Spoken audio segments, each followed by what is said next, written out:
Hello guys, welcome to SPPS school. Today we see chapter 6 भूमंडलीकरण और सामाजिक परिवर्तन of 12th class sociology. Watch the video from start to end. If you like the video then please like and share. आइए हम chapter 6 भूमंडलीकरण और सामाजिक परिवर्तन का solution कर लेते हैं। ठीक है, इसमें हम फर्स्ट क्वेश्चन देखते हैं। अपनी रुचि का कोई भी विषय चुने और यह चर्चा करें कि भूमंडलीकरण ने उसे किस प्रकार से प्रभावित किया है। आप सिनेमा, कार्य, विवाह अथवा कोई भी अन्य विषय चुन सकते हैं। ठीक है, तो इसका आंसर देख लेते हैं। सिनेमा घर पर भूमंडलीकरण का व्यापक प्रभाव पड़ा। ठीक है, सिनेमा पर भूमंडलीकरण का व्यापक प्रभाव पड़ा। यह हमारी संस्कृति, हमारे आचार विचार, सोचने के ढंग इत्यादि पर प्रभाव डालता है, किंतु इसका प्रभाव अलग अलग लोगों को अलग अलग प्रकार से पड़ा है। ठीक है, किंतु इसका प्रभाव अलग अलग लोगों को अलग अलग प्रकार से पड़ा है। कुछ लोगों के लिए यह संगीत, नृत्य, संस्कृति के नए दौर खोलने का एक अवसर है, तो कुछ लोगों के लिए यह उनकी अपनी जीवन शैली, संस्कृति, नृत्य, संगीत को परंपरा के लिए चुनौती की तरह है। ठीक है, नेक्स्ट पॉइंट देखते हैं।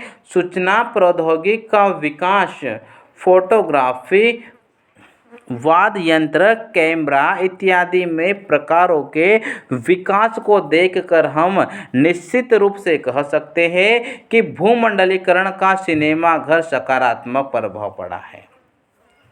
इसने फिल्म निर्माताओं के लिए बड़े बाजार में संभावनाओं के द्वारा खोल दिए हैं तथा लोगों को अपनी पसंद के अनुरूप फिल्म देखने का अवसर प्राप्त हो रहा है।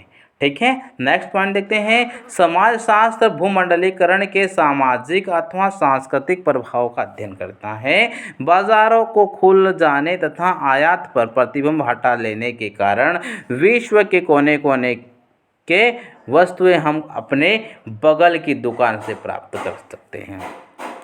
वायुमंडलीकरण के प्रत्यक्ष प्रभाव के कारण ही मीडिया जिनमें सिनेमा भी शामिल है में नाटकीय परिवर्तन हुए। भारत के कुछ निर्माताओं, निर्देशकों, कलाकारों इत्यादि को दूसरे देशों तथा क्षेत्रों के फिल्म उद्योग में स्वागत किया जा रहा है। ठीक है, विभिन्न देशों में अभिनेता, निर्देशक, अभिनेत्रियां तथा अन्य कलाकार दूसरे देशों में जाकर वहां के फिल्म उद्योग में अपनी सेवाएं दे रहे हैं। ठीक है, नेक्स्ट पॉइंट देखते हैं। बच्चों की फिल्में, कार्टून फिल्म, हास्य फिल्म, सामाजिक तथा प्रेम पर आधारित फिल्में विभिन्न भाषाओं में बन रही हैं। ठीक है, विभिन्न भाषाओं में बन रहे हैं तथा विभिन्न देशों में उनका प्रदर्शन किया जा रहा है। ठीक है, नेक्स्ट पॉइंट देखते हैं। संगीत, नृत्य, प्रस्तुति की शैली, प्राकृतिक तथा अन्य दृश्य इत्यादि का पर्यवेक्षण विभिन्न देशों के विशेषज्ञों द्वारा अंतर्राष्ट्रीय स्तर पर किया जा रहा है। ठीक है, नेक्स्ट क्वेश्चन देखते हैं। क्वेश्चन नंबर 2, एक भूमंडलीकरण अर्थव्यवस्था के विशिष्ट लक्षण क्या हैं, चर्चा कीजिए। इसका आंसर आ जाएगा, एक भूमंडलीकरण अर्थव्यवस्था के विभिन्न लक्षण है। फर्स्ट नंबर पे दिया गया है, भूमंडलीकरण का तात्पर्य विश्व के लोगों, क्षेत्र तथा देशों के बीच वैश्विक स्तर पर सामाजिक आर्थिक अंतर्निर्भरता में वृद्धि से है। ठीक है, सेकंड पॉइंट देखते हैं। यद्यपि आर्थिक शक्तियां भूमंडलीकरण का एक अभिन्न अंग है। ठीक है, यद्यपि आर्थिक शक्तियां भूमंडलीकरण का एक अभिन्न अंग है, लेकिन यह कहना गलत होगा कि अकेले वे शक्तियां ही भूमंडलीकरण को उत्पन्न करती हैं। ठीक है, भूमंडलीकरण में सामाजिक तथा आर्थिक संबंधों का विश्व भर में विस्तार सम्मिलित है। यह विस्तार कुछ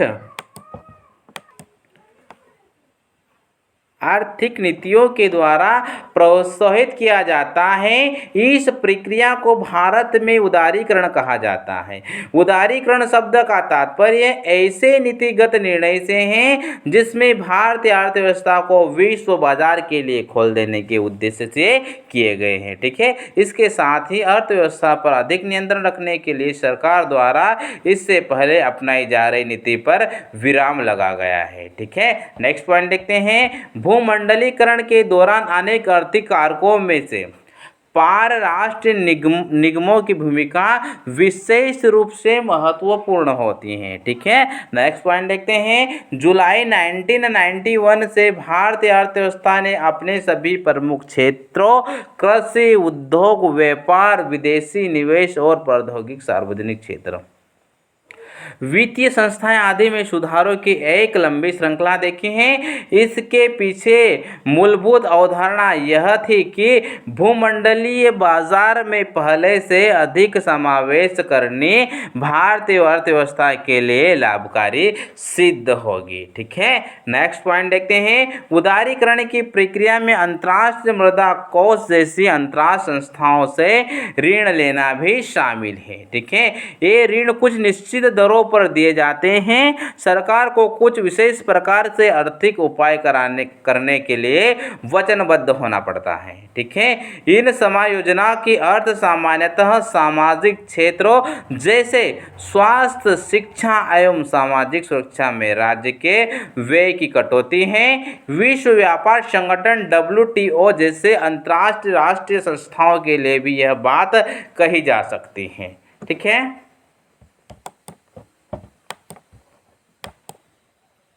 नेक्स्ट क्वेश्चन देखते हैं। संस्कृति पर भूमंडलीकरण के प्रभाव की संक्षेप में चर्चा कीजिए। संस्कृति पर भूमंडलीकरण के प्रभाव की संक्षेप में चर्चा कीजिए। इसका आंसर देख लेते हैं। फर्स्ट नंबर पे दिया गया है, भूमंडलीकरण के युग 1999 से 2000 में कई बड़े बड़े सांस्कृतिक परिवर्तन हुए हैं, जिससे यह डर उत्पन्न हो गया कि हमारी भारतीय संस्कृति पीछे न रह जाए। ठीक है, कि हमारी भारतीय संस्कृति पीछे न रह जाए। सेकेंड पॉइंट देखते हैं। समय समय पर हम गर्मा गर्म बहस, चर्चाएं समाज के विषय में सुनते आ रहे हैं। इस तरह की बहसें केवल राजनीतिक अथवा आर्थिक ही नहीं होती, बल्कि पहनाए, जीवन शैली, संगीत, नृत्य, फिल्म, भाषा तथा शारीरिक भाषा के संदर्भ में भी की जाती हैं। थर्ड पॉइंट देखते हैं। 19वीं सदी के सुधारक तथा प्रारंभिक राष्ट्रवादी नेता भी सांस्कृतिक तथा परंपराएं पर विचार विमर्श किया करते थे। वे मुद्दे आज भी कुछ दृष्टियों में वैसे ही है, कुछ अन्य दृष्टियों में भी भिन्न है। ठीक है, शायद अंतर यही है कि परिवर्तन की घनता अथवा व्यापकता भिन्न है। ठीक है, नेक्स्ट पॉइंट देखते हैं। कुछ विचारकों का मानना था कि भारत की सांस्कृतिक परंपराएं को प्रमंडक यानी जीवन भर कुएं भीतर रहने वाले उसे मेढक के समान है। उस मेढक के समान है जो कुएं से बाहर की दुनिया के बारे में कुछ भी नहीं जानता एवं हर भारी वस्तु के प्रति शंकालु बना रहता है। ठीक है, यह किसी बात से नहीं करता था, किसी से भी किसी विषय पर तर्क वितर्क भी नहीं करता। यह तो बस बाहरी दुनिया पर केवल संदेह करना ही जानता है। सौभाग्य से हम आज भी अपनी परंपरागत खुली अभिव्यक्ति अपनाए हुए हैं। सभी संस्कृतियां सजातियां हैं। संस्कृति के भूमंडलीकरण की प्रवृत्ति बढ़ती जा रही है। ठीक है, भूमंडलीकरण का अर्थ है कि भूमंडलीय के साथ स्थानीयता का मिश्रण। यह भूमंडलीकरण के वाणिज्यिक हितों से पूरी तरह से अलग नहीं होता है। ठीक है, नेक्स्ट पॉइंट देखते हैं। यह एक ऐसी राजनीति है जो अक्सर विदेशी फर्मा के द्वारा अपने बाजार को बढ़ाने के लिए स्थानीय परंपराओं के साथ व्यवहार में लाई जाती है। भारत में हमें देखते हैं कि सभी विदेशी टीवी चैनल जैसे स्टार, एमटीवी, चैनल वी तथा कार्टून नेटवर्क भारत भाषाओं का प्रयोग करते हैं। यह तक कि मैकडॉनल्ड्स भी भारत में अपने निरामिष तथा चिकन उत्पाद भी बेचता है। ठीक है, विदेशों में लोकप्रिय गोमांस नहीं है। नवरात्रि के समय मैकडॉनल्ड्स निरामिष हो जाता है। ठीक है,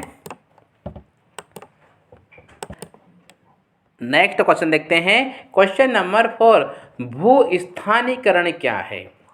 क्या यह बहुराष्ट्रीय कंपनियों द्वारा अपनाई गई बाजार संबंधी रणनीति है अथवा वास्तव में कोई सांस्कृतिक संश्लेषण हो रहा है? चर्चा करें। ठीक है, तो इसका आंसर देख लेते हैं। भूमंडलीयकरण क्या है? भूमंडलीकरण शब्द को केवल एक अर्थ अथवा परिभाषा में नहीं बांधा जा सकता है। ठीक है, भिन्न भिन्न विषय भूमंडलीकरण के भिन्न भिन्न पक्षों पर ध्यान दिलाते हैं। उदाहरण के तौर पर अर्थशास्त्र आर्थिक आयामों जैसे पूंजी का प्रभाव अधिक विवेचन करता है। राजनीति शास्त्र सरकार की बदलती हुई भूमिका पर ध्यान केंद्रित कर सकता है। ठीक है, भूमंडलीकरण की प्रक्रिया इतनी व्यापक है कि भिन्न भिन्न विषयों से भूमंडलीकरण के कारणों और परिणामों को समझने के लिए एक दूसरे से अधिक जानकारी लेनी पड़ती है। ठीक है, समाजशास्त्रीय अध्ययन का क्षेत्र अत्यंत व्यापक होता है। समाजशास्त्रीय क्षेत्रीय अध्ययन का क्षेत्र अत्यंत व्यापक होता है। यह अपने विश्लेषण को अलग अलग डिफरेंट व्यक्तियों जैसे दुकानदार और ग्राहक, अध्यापक और छात्र, दो मित्रों अथवा पारिवारिक सदस्यों के बीच के अंतःक्रियाओं पर केंद्रित कर सकते हैं।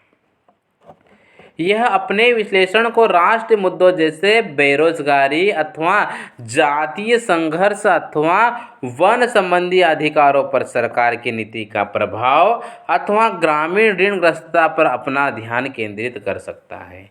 ठीक है, भूमंडलीय सामाजिक प्रक्रियाओं जैसे कामगार वर्ग पर नए लचीले श्रम विनियमों अथवा नवयुवकों पर इलेक्ट्रॉनिक मीडिया अथवा देश की शिक्षा प्रणाली पर विदेशों विश्वविद्यालयों के प्रवेश के प्रभाव की जांच कर सकता है।